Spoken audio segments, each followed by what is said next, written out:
I'm back again with Professor Colin Beard, and in the last episode that we had recorded, we had kind of touched on this idea of the history of experiential learning and how it's there's prehistory, which I like that term prehistory. I had to do a little Google. It didn't take too much for me to figure out what it meant, but I did have a big prehistory before historical records, and then we can kind of delve into the little bit of the history of this.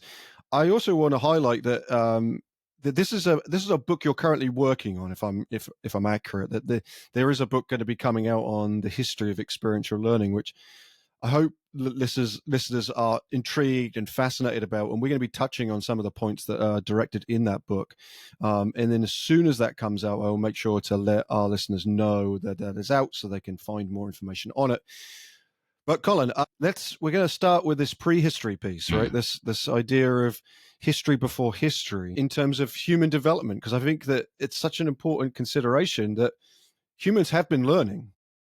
It's not like we've currently like, oh, now we had to figure out how to teach each other. No, we've been learning through our entire existence. So what were kind of the key takeaways that you found when you were looking into the prehistory of humans and learning? Yeah, we touched on a few things in our last interview, but I think probably to help people understand this, if we wind the clock back, you could go as far as I think something like, let's say, around about 4 billion years from life on Earth. Now, so if we accept, and of course some people won't want to accept this, and we have to appreciate that, but if we accept that we've been part of this long process of change, and we've upgraded our capacities to learn over literally millions of years, then if we go back through early stages of our evolution, even if you go back as far as the simplest moving, living, animate creatures, they had two jobs to do. So I think these two jobs are worth bearing in mind because it helps you to appreciate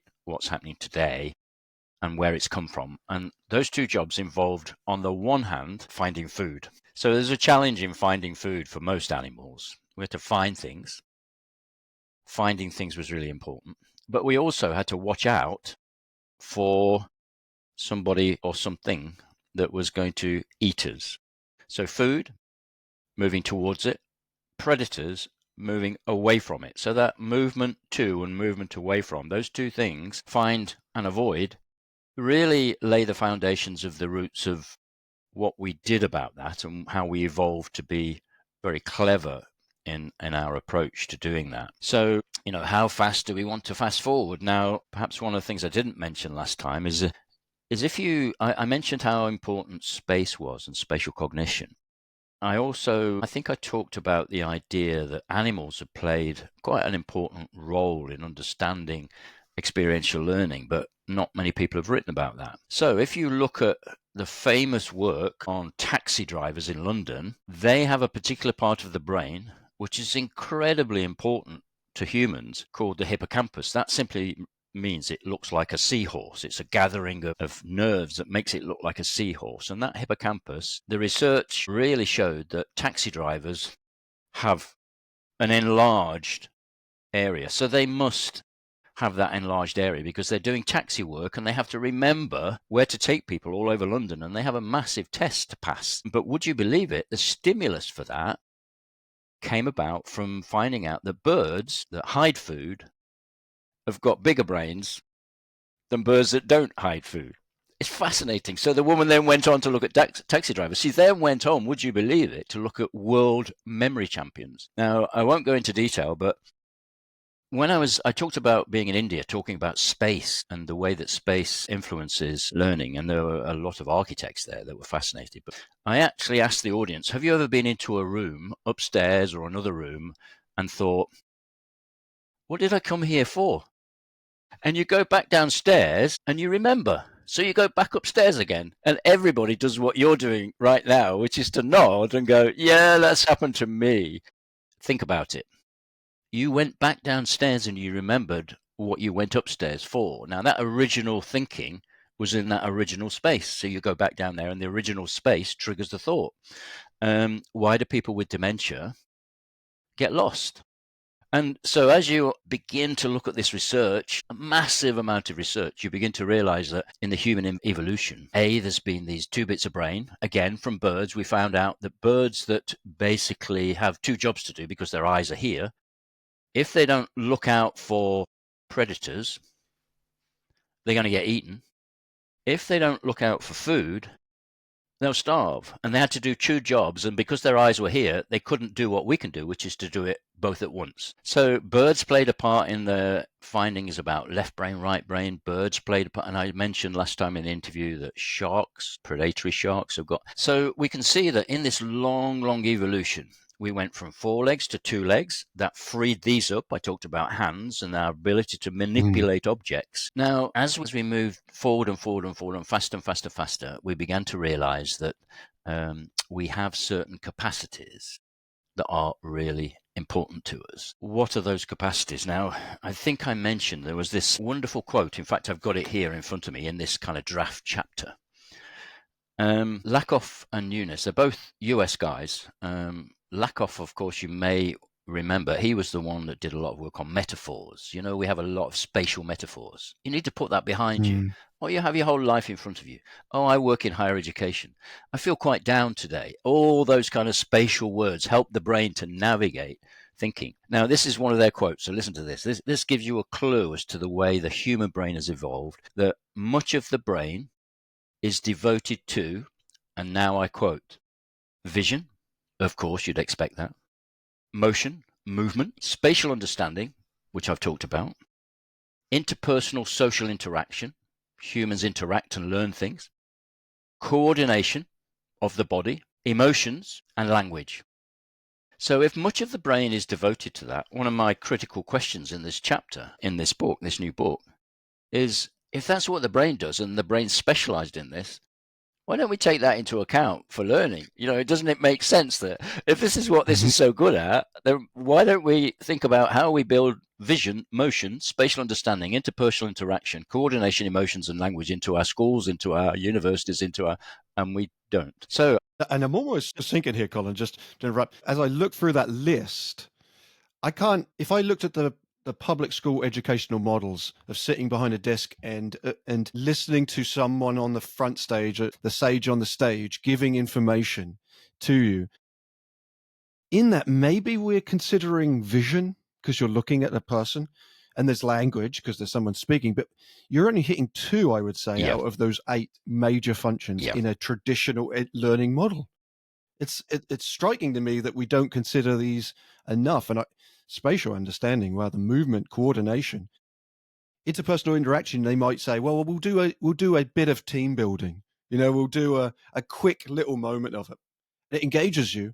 And then we say, okay, now take a seat. It's like you do this great thing and then you ignore all of the other components when you go to then try to impart information. yeah, It's just, you got it. It's baffling to me. Yeah, you got it. Well, that's what I think is so fascinating. We talked about questions, didn't we, last time? And at the end of the interview, you said, please feel free to ask questions to come back to us. So the critical question is, if that's what the brain is so good at, then why don't we utilize all these capacities? And that's been my concern for some time now, is that, and I think I tried to argue in quite a polite way by saying that David Kolb has introduced experiential learning across the world.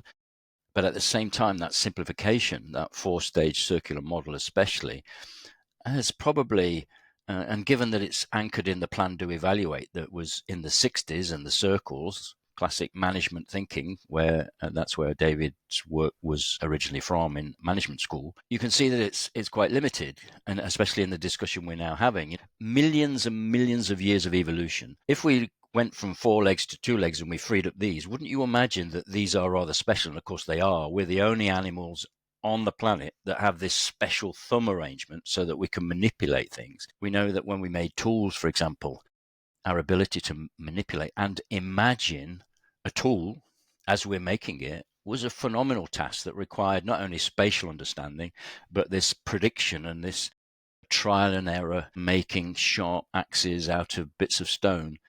That's a pretty amazing, if you like, leap forward for the capacity of the brain and the body, which work together in this unique partnership. So yeah, prehistory is going way back and acknowledging that all that has existed. Because if we don't understand that, even in a simplified way, then the question is, are we missing out on all these capacities that we're pretty good and we've honed over a long period of time? When we start to we talk about like the simplistic models, and there are others that I would include. I wrote down Terry Borton's model of reflection, the what, so what, now what, and Yeah. I have used that so many times as a tool to be able to give to educators to say, well, this is a way that you could help reflect. And if I really look at myself now, I don't use it. And it's fascinating that I almost consider a beginning strategy. I would consider all of these maybe things as good introductory. This is where we maybe the base layer of information when we talk about experiential learning or how we might reflect upon it. But I think what we don't consider is what do we do now? It's almost the Terry Borton's model reflection. Now what? But the now what of how do we impart information? How do we reflect upon that? And I can reflect on myself that in the last few years, I've dismissed a lot of models that I may have used at the beginning of my practice because I found them limiting. It's the same with props and toys. And there's an episode I talked with one of my colleagues about props. And it's funny because the word prop means to support yourself. And it's fascinating that we consider the things that we use as props. But if you were to dismiss all of those things, if you got rid of all of those things, what could you then do with it? How do you consider teaching beyond the simplistic models? Because they have a draw, and I do think they have a purpose. Yeah. As we discussed before, they have definitely increased the awareness of our work. But in the limit, how do we transfer that? How do we take that simplistic model and move it beyond and allow people to be more creative? Yeah, now that's a really important question, because I think what we must avoid is that rejection of simplicity. I think we need to embrace simplicity, but when you're ready, which is, it sounds to me as if you've taken that step, when we're ready and we have some of these basic tools, techniques, methods, call them whatever you want, that you'll probably get to the stage where you're frustrated by the simplicity and you want something a little bit more complex. So the great thing about Borton's 3 questions is they are questions. And along with the philosophy that let the learners do the learning and experiential learning, where you design their experience, you could argue that Borton's model actually is quite clever because he doesn't answer it. He asks the questions. Well, what do we do? So what? And now what? I love the idea that it's based on questioning. And of course, go back again, because we're talking today about history and prehistory. If we go back to the ancient Western, and I stress the word Western philosophers, you've got Aristotle that thought everything came through the senses, and the senses are powerful, including spatial awareness, which is a sense in itself. You had Socrates, who was a great questioner. He walked with people. Socratic questioning, we call it, just this art of asking questions that really made your head hurt. And then we had Plato, who was a great believer in logic and argument and, those kind of, and between them, those traditional philosophers, of course, they were also at that time debating the 2 hardest words in the dictionary. And I think that's what is experience and what is learning. There were great philosophical debates. But of course, the Western philosophers got all the promotion. The Eastern philosophers, we don't hear much about them except a very, very misinterpreted Chinese, what they call an aphorism or a saying. And I'm sure you're familiar with it, because I know your background is that you've got quite a lot of experience in education, learning, experiential education. But it starts with, I hear, I forget. Yeah. I see, I remember, I do.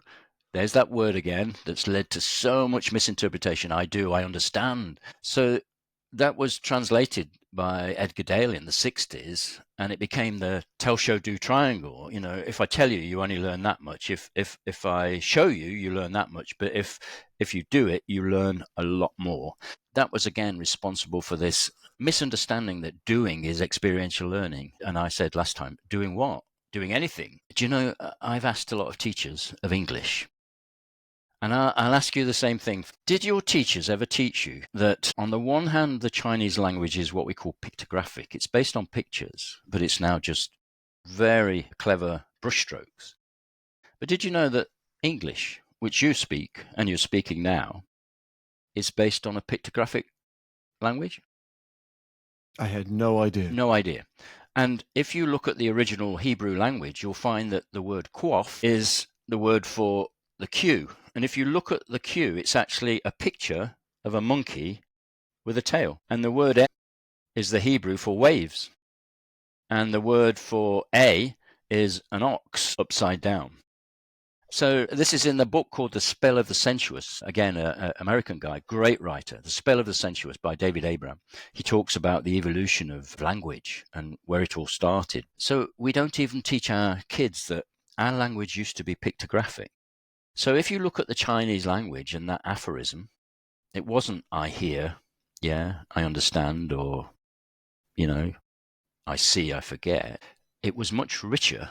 And when it got translated into English words and then simplified, a bit like the simple circles, it lost its richness. It lost its Chinese beauty in many ways of what it was meant to say. And it was all about, if I do this, I'll learn more than, and it'll be better than just doing this. And it was trying to say you need to immerse yourself, you need to practice, you need to dedicate yourself. We missed all of that. It became doing. So we got stuck with this, simple saying, if I do, and do equals experiential learning. It's almost like as we're looking back on the histories, that the aim of humans is to make things easily digestible. And by making them easily digestible, we take a lot of the richness out of things and then ultimately not demean necessarily, but definitely reduce the original aims. I think back to as we talk about these histories as well, and this kind of leads us into maybe the silent voices that we've had, the voices that were not listened to. A lot of this comes from, making things simple, but also popularization. Like what's the popular trend? You suggested Western philosophers much more respected, let's say, than maybe the Eastern philosophers in terms of the distribution of the information, or even the misinterpretation of Eastern by Western and then placed out again. So you got this like almost telephone game of misinformation. What do you think contributes to some of this? I think you even, one of your critical questions in there was, and we referenced like Maria Ewald and Maria Montessori, but it says, was the work less well known because it was less well promoted, or because of their agenda, or because their work was less significant, or because a powerful dominant group decided not to recognize their work? What do you consider in terms of that critical question? The reason why I made it a series of questions is because the answer is, as you'd expect, not that simple. So in honor of experiential learning, if you look at the roots, and we haven't got time to go into all of the roots, but a lot of the roots of experiential learning, especially in the West, obviously, were all about emancipation and liberation.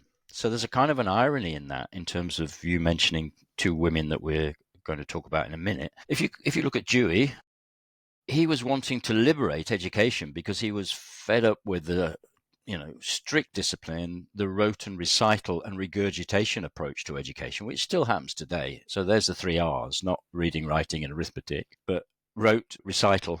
They even sang to remember, which it's okay, but it was dominated by these three things, and then regurgitate for the exams. So he wanted to liberate, and he suggested that the scientific method, almost like experiments, let the kids do experiments and let them discover. So it was called discovery learning. And there's a guy less well known, a professor in the UK, so nobody knows about him, who was also proposing what was called at the time the heuristic method, which means it's a posh word for, Dewey was trying to liberate the schools.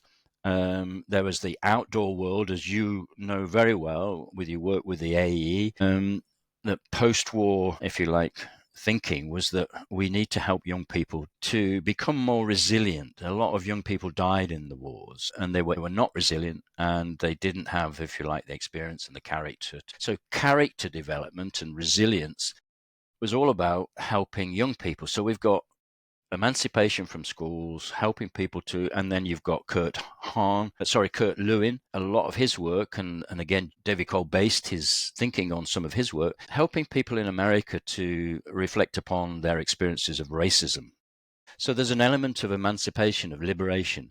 And so we go on. All of these roots, and there are many of them, had a wonderful positive strand of thinking to help, to liberate, to emancipate. So here we are. You're asking me a question about two women. So let's just, for the sake of people watching or listening, explain who they are. So there's when we talk about John Dewey, there was an Italian woman, Maria Montessori, who was very successful because she managed to get children who in those days, would you believe it, were called idiots. That was the actual term for them, idiots. They were mentally retarded idiots. That's what they were called, which is, looking back, it's quite shocking. But she managed to get these young children, clearly with what we call learning difficulties, to pass normal, again, a term, normal exams. And so people were amazed. How did you do it? Well, of course, as you'd expect, and our conversation's gone this way, she helped them to become more aware of their senses, to use movement and spatial understanding. She was a genius. And in fact, she was a qualified doctor in the days that women were not allowed to become doctors. She managed to become a qualified doctor. And I was quite surprised. I fly a lot with KLM. And I actually came back on one flight with Air France because they're partners, and it was a bit cheaper. And I got on this plane and I'm looking through the films and I couldn't see anything that I was really interested in. And something in my brain, in my subconscious, saw the words Maria Montessori at the bottom. So I flipped back on the screen, and it was a film about Maria Montessori. And the whole plane eventually was kind of shut down for sleep time. And there's me there with a notepad. And I did 6 pages of notes of this fabulous film. I've got the name of it, I think, here somewhere. Le Nouveau Femme. That was the title. That's why I didn't stop, because on the bottom of the film was Maria Montessori. Now, people say that John Dewey had actually little impact in the classroom, but Maria Montessori had a massive impact. So why is she less well known? People do know and have heard of Montessori schools, but she's not as famous. So back to your questions, or my questions, why? How has that happened? So the second name you mentioned is Marina Ewald. So you were slightly wrong. One's Marina, one's Maria. Maria Montessori, yep, and Marina Ewald. And every year in the States, there's a celebration of Marina Ewald. And we mentioned in our last discussion, we both have a mutual connection with Vishwash Pashur in India. And he was invited, unfortunately, during COVID, so he didn't get to travel anywhere, to do the annual speech in honor of Marina Ewald because of his work in experiential education. So every year we celebrate. So who was she? Well, we all know about Kurt Hahn. He escaped from Nazi Germany in the 1930s, set up Outward Bound, set up the Duke of Edinburgh scheme, set up international whatever. Everybody knew Kurt Hahn, but nobody had heard of Marina Ewald. And it was some research by somebody, again, you may know, Pete Allison, who's now in the States, but worked in one of the oldest outdoor educational institutions, in higher education institutions in the world, in Moray House in Scotland. And some of his work and other people exposed it. But in this book, and you can see how thick it is, it's quite an expensive book, but look at the title, Women and Outdoor Education. And of course, Marina Ewald, we found out from research, she was the one that organized all the expeditions, all the outdoor stuff, and she was what you might call the right-hand person behind the front face of all of these successful initiatives like Outward Bound, which is now, of course, all over the world. So there's 2 names, Marina and Maria, that you mentioned, and it's as if this question is so crucial now. Why? Why have they been voices that have been quiet, silenced? And back to my comments about David Cole, and David has been extremely successful, but I think his voice has been heard and promoted extremely well. And there's one thing I think we both admit, and of course you're from the UK originally, but the United States has a remarkable publicity machinery. And the algorithms of the internet these days, I think, have worked in the favor of certain people, but not in favor of other people. So their voices have not really been heard as much as you would expect.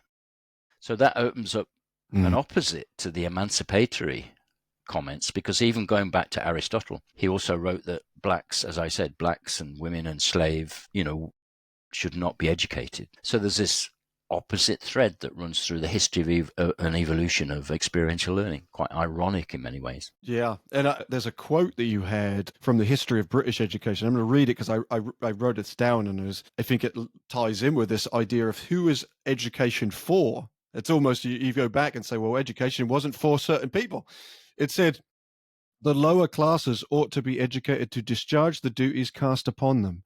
They should also be educated that they may appreciate and defer to a higher cultivation when they need it, and the higher classes ought to be educated in a very different manner, in order that they may exhibit to the lower classes at higher education to which, if it was shown to them, they would bow down and defer. Bow down and defer. Wow. So, even just in terms of classism, and then of course we talk about women and we talk about people of color, it's very evident that there was clearly a methodology to the restriction of the information. It wasn't just circumstance. Oh, those people didn't do the stuff, or women didn't produce the information. It was a very clear decision to reduce the popularity of certain people.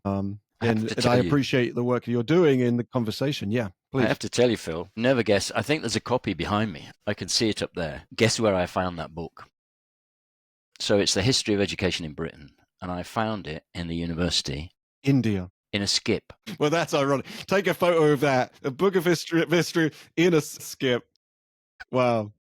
Yeah. The irony. It's funny. It reminds me, it's just a random story, but I had rented a vehicle. My car was getting its tires. I was replacing some tires. I had a flat tire. So I'd taken mine to this place called Brattleboro Tire. I apologize to this organization if they listen. Probably not. But I took the car and I parked it in the parking lot at High Five. And a friend of mine took a photo and he said, "You wouldn't believe what I've just seen outside." Well, the rental car had the sign on it, said Brattleboro Tires. And the car they'd given us, two of the tires were completely flat. So the irony of a car that is from a company that replaces tires with two flat tires. And I said, "Oh God, that was the car I had." So I had to call them and they had to come and replace the tires. But the irony of education in a skip, which is, it's very funny to me. We're going to just kind of conclude this episode. And once again, the aim is really to increase people's awareness and know that they can seek out more information. It's a big question, but what do you think as you've been writing this and as you've been looking into this? We talked about the things that clearly educators are not considering still. You had written that you've got this model now and the contradiction between complexity and simplicity. How do we take a simple thing, make it complex, and do people want complexity? Can they handle it? But you've written about this holistic experiential learning model you've said is called HELM. I'd love if you could give just a short synopsis on what that is so that people could also be aware of, this is where they should be thinking. Yeah. So in our last session, in the last interview, the YouTube video, I mentioned it, and I'll mention it again. But the calls for more complexity are interesting because in that call is a clear need and a clear request that we use all the human capabilities. If we go back, we talked about the problem with rote and recital and singing and learning and all those things and just repeating and then regurgitating. So there's been a continuous evolution of ideas about how we educate and how we help people to learn. And they've moved quite rapidly recently towards this increased complexity. And you ask the question, can we cope with complexity? We can if we have what some people refer to as elegant simplicity. So I'm hoping that my model has an elegant simplicity because there is this connecting of the two worlds. We all have an inside world, which is very private. And inside our bodies, we have our brains, we have feelings. So I talked about inside, we've got feelings, emotions, and the affective domain, as we call it. We've got the thinking that goes on not only in the brain and the skull, but also those wirings also go out into our body. So we refer to that as thinking.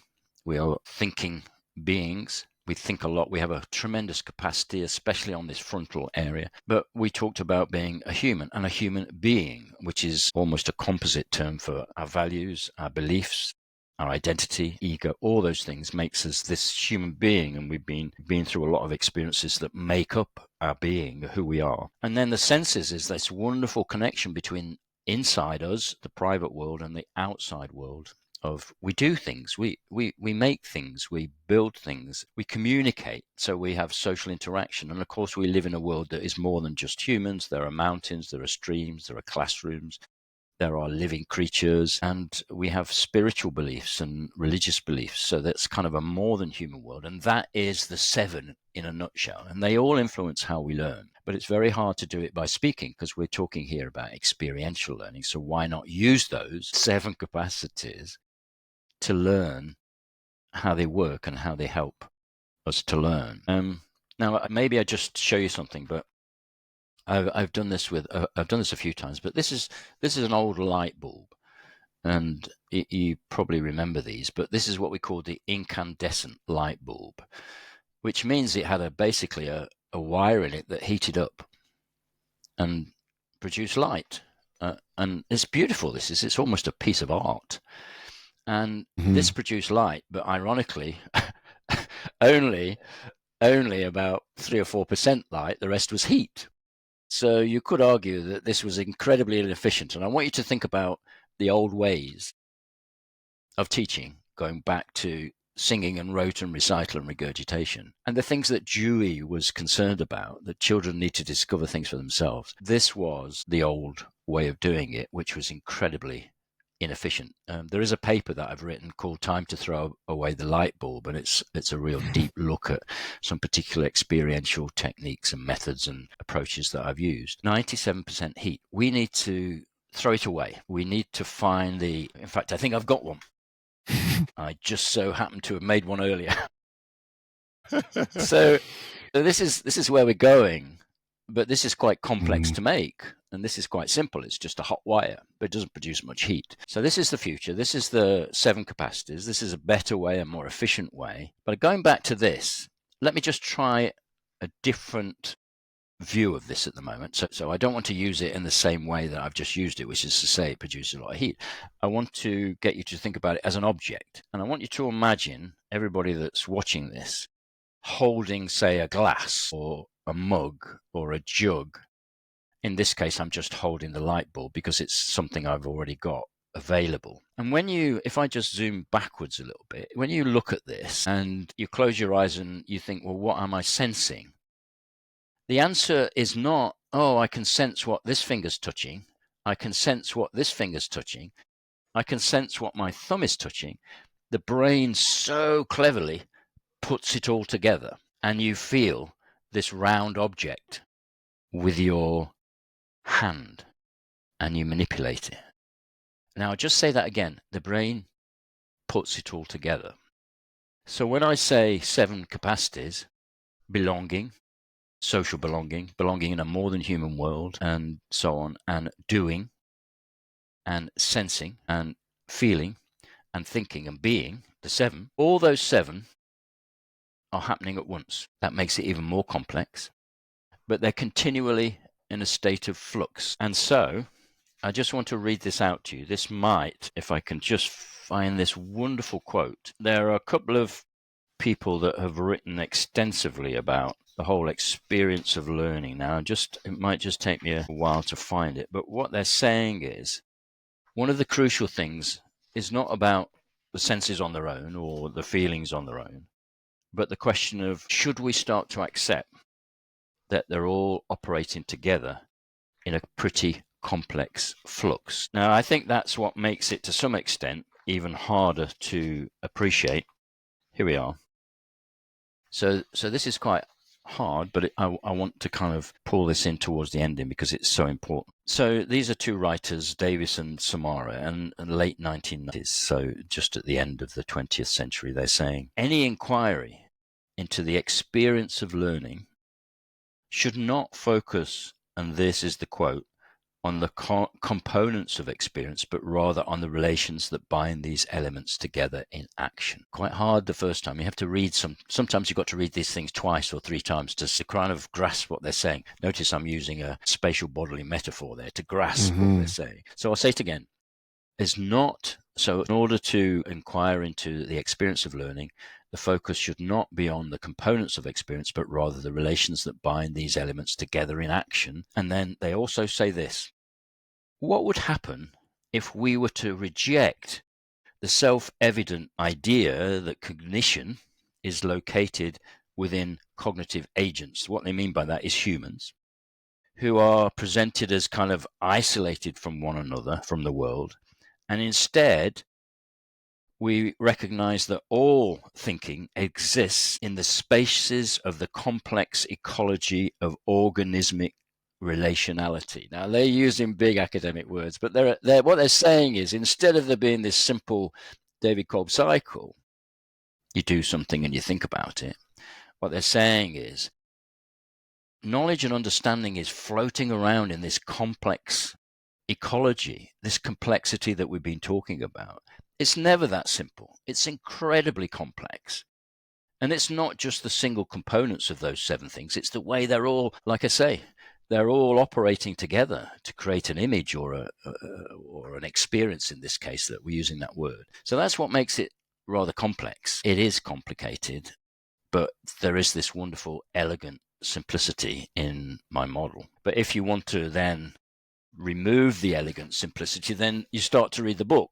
And that means you've got to put more work in, because there's a lot of explanation in that book about all 7 of those human capacities that have evolved over millions and millions and millions of years. Wow. The thing that's jumped in my head, and the word ecology, only because it's relatable to me. I used to do outdoor education. I used to do forest ecology. I remember taking students and talking about the development of trees and moss and lichen and maybe their symbiotic nature. And then I'd talk about soil composition and like, wow, it's the soil here, this mesic soil. And we get into the details around soil composition. And you'd see sometimes kids who would be like a little glazed over, but then you'd see others who were realizing the complexity of that world. And I think about that as you were talking about learning, that as I experience what an experience that I've crafted for my participants, that it interacts with them all individually very slightly differently, but how have I created a space that can allow for some of that to happen based on all of those different complexities? And it's certainly something I would encourage people who are listening not to feel overwhelmed, but to be able to take some of these models and say, how am I already doing a lot of this? How am I already impacting a lot of the ways that the brain is working? Go back to the prehistories and then consider what are the components of the experience that I'm also tapping into, and then pat yourself on the shoulder, because my assumption is you're doing a lot of it if you're listening to this podcast, but to encourage people to also consider that in other educational forms that you see. So, thank you, Colin. Once again, this is one of those conversations that my brain is just sparking, and I love the visual of the light bulb. I remember reading that. I think you wrote it down as I'm going to find the language used on this. You said it was a illustrative example. And I think that those kind of moments where you have an illustrative example, that creates those kind of aha moments. So once again, I encourage people who are listening to please ask questions, direct them. If they're very complex, you can direct them to Colin. And if they're less complex, you might direct them to me. But I encourage you to consider these questions and just continue that process. Not disregard, and I thought of this too when you had that light bulb and you talked about the beauty of it. It's not dismissing the beauty of the simple, because the beauty of the simple is in itself beautiful, and so we can admire it and enjoy it and it spark interest, but then transfer that and maybe go into the more complex. Thank you, Colin. Thank you, Another Phil. real pleasure. Thank you.